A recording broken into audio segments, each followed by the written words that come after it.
So yun mga idolo. So mag-update nga pala tayo ngayon sa pinapagawa natin na bahay. Pagkatapos nga pala ng ginagawa natin na cake guys. At kasi magawa pa tayo ng cake. Tatapusin lang natin to at ililagay natin sa mga box guys. Kaya stay tuned guys. Ayun o. Stay tuned nga. So sana all.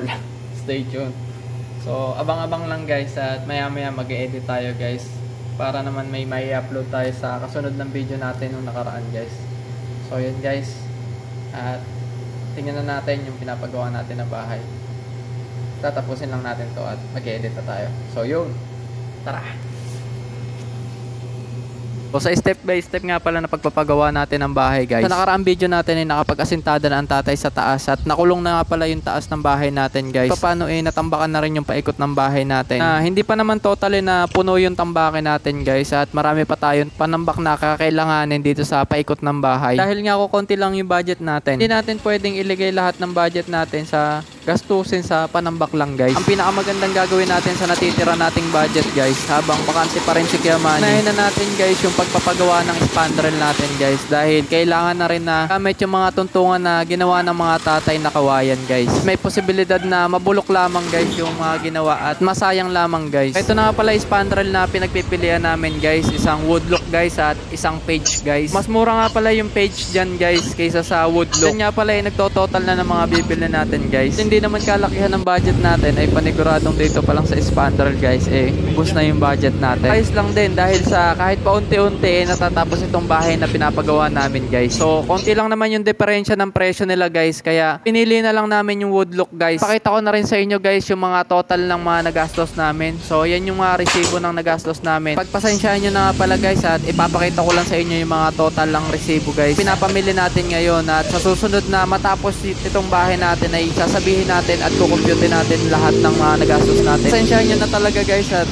malayo tayo guys at nandito tayo sa ibang bansa guys, kaya resibo lang muna yun na ipapakita natin sa inyo at hindi natin masyadong maipaliwanag lahat ng mga nagastos natin dyan sa paggawa ng bahay natin guys. Ito nga pala nakita pa natin kung paano ginagawa ang spandrel guys. Gandahan nga pala sa nabilan natin ay sila mismo ang gumagawa ng spandrel guys. Naayos din at nabidyohan natin nang naimarites ko naman kayo kahit papaano sa mano-mano palang paggawa ng spandrel guys. Gaya nga ng pagpuputol nito guys kutsilyo lang pala ang gamit.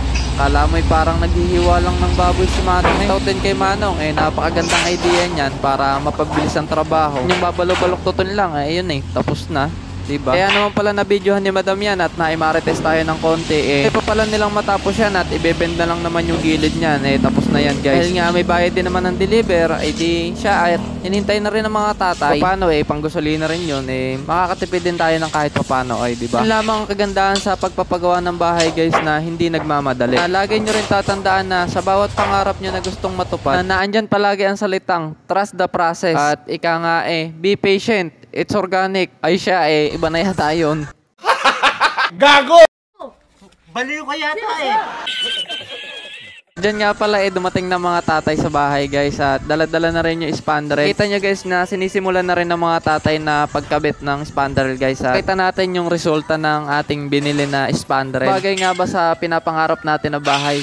Sana all. Unti-unti nang matatapos yung bahay natin. Dito nga pala sa pagkabit pa lang na spandrel excited na kaming makita guys kung ano yung resulta ng itsura ng bahay natin guys. Kung pagka nakakabit na itong spandrel matitira na kaya natin? Titiran agad? Ay sana all. Tensyahan nyo na at excited lang tayo guys.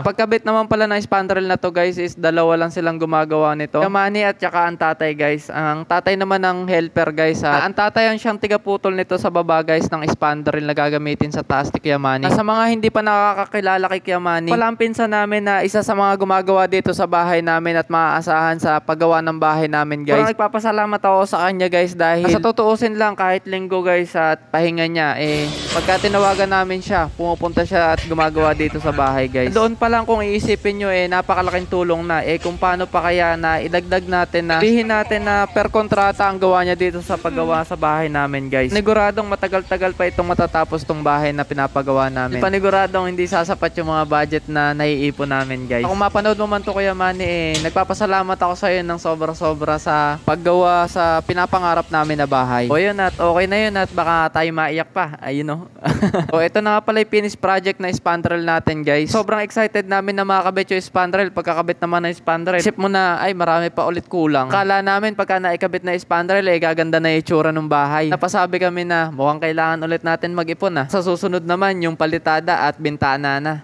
Makita natin na magmukha na siya talagang bahay. Ito na natin tatapusin yung video natin at alam nyo na yung kasunod ng video natin. O siya, at maraming salamat sa mga nanood, guys, at peace, guys.